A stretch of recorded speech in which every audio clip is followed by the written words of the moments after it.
High on the western slope of the Mount of Olives, facing directly toward the ancient city of Jerusalem, sits one of the most emotionally powerful places in the Holy Land, a small chapel that captures a moment of divine sorrow. This is Dominus Flevit, meaning the Lord wept in Latin. It's not a grand cathedral, it doesn't commemorate a miracle or a resurrection. Instead, it preserves something much quieter, yet infinitely profound, the moment when Jesus wept over Jerusalem. The Gospel of Luke, chapter 19, tells us what happened. As Jesus made his triumphal entry into Jerusalem, riding a donkey, welcomed by a crowd waving palm branches and shouting Hosanna, he stopped on the slope of the Mount of Olives. From that vantage point, he could see the entire city spread out before him, the shining walls, the towering temple, the bustling streets. But instead of smiling at the welcome or soaking in the moment, he was overwhelmed with grief, and he wept. Not tears of fear, not tears for himself, but tears for the city he loved. If you, even you, had only known on this day what would bring you peace, but now it is hidden from your eyes. These were the words of a heartbroken Messiah. He foresaw the destruction that would come. Just 4 decades later, in 70 AD, the Romans would sack Jerusalem, the temple would fall, and thousands would die. But even more than that, Jesus was weeping for the spiritual blindness of the city, for its failure to recognize the very one who had come to save it. It is this moment, this sacred sorrow, that the Church of Dominus Flevit commemorates. Built in 1955 by the Italian architect Antonio Barlucci, the church was designed to reflect the shape of a teardrop.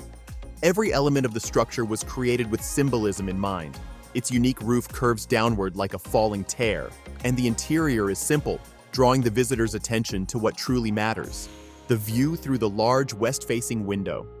That window is perhaps one of the most famous in all of Jerusalem.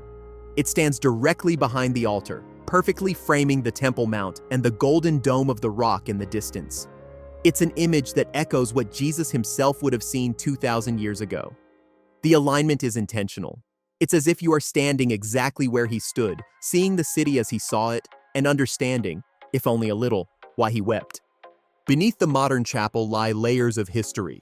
When Dominus Flevit was built, excavations revealed ruins of a 5th century Byzantine monastery, complete with intricate mosaic floors, which can still be seen today. Even older tombs dating back to the 1st century BC were also discovered. Ossuaries carved into the hillside bearing Aramaic and Greek inscriptions. These findings suggest the Mount of Olives was not just a place of pilgrimage, but a sacred burial ground for generations.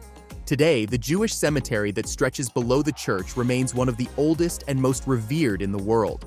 Thousands of graves face the old city, as tradition holds that the resurrection of the dead will begin here when the Messiah returns. This means that Jesus, as he paused to weep, wasn't just seeing Jerusalem. He was overlooking a place of future hope and eternal significance. Inside the chapel, the atmosphere is profoundly still. The walls are decorated with simple crosses and scriptural phrases. There are no golden icons or loud colors, just stone, light, and silence. The floor mosaics and humble pews invite quiet reflection. This is not a place for noise, it's a place for tears. Pilgrims often sit in silent prayer, reading the gospel passage and letting the weight of that moment settle in. The message of Dominus Flevit is powerful because it reminds us that even the Son of God wept. That divine love is not distant or detached.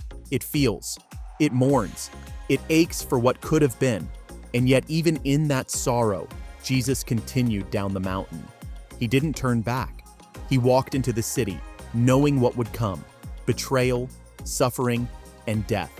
His tears weren't the end. They were part of the journey. Visiting Dominus Flevit today offers more than just history.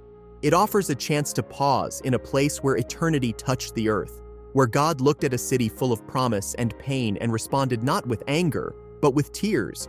It's a reminder that God's love isn't abstract, it's personal, that he mourns for what we lose, for the peace we miss, and still longs for us to see clearly. The path that Jesus walked from this hill would become the Via Dolorosa, the way of the cross. But it began here, not with pain, but with compassion. And that is why Dominus Flevit remains one of the most meaningful sights in all of Jerusalem. If you're drawn to sacred places like this, where stone and spirit meet, where silence speaks volumes, and where even tears carry the weight of divine love, then make sure to subscribe. Because there are many more places like Dominus Flevit where faith, history, and the heart of Christ come into focus.